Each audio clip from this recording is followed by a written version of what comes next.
काँग्रेसीन हात वयर केल्ल्यान भाजपचे आयतेच फावले राज्यसभे खातीर तानावडीची जावे बिनविरोध निवड।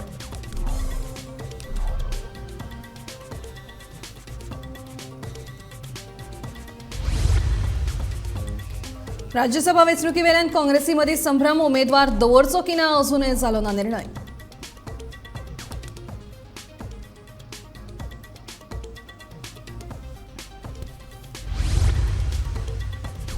सोनसोड्यावेल्या 10,000 मेट्रिक टन कोयराचो विलो लावपाक ना उपाय येवजण, दक्षिण गोंय जिल्लोधिकाऱ्याची उच्च न्यायालयांत म्हायती।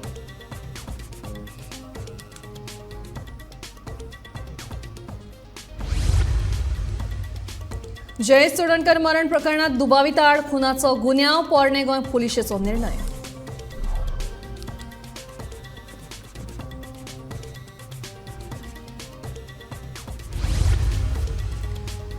सरकारा मदीं फूट घालप हें विरोधकांचें कामूच, म्हणटा गोवा फॉरवर्डाचो मुखेली विजय सरदेसाय।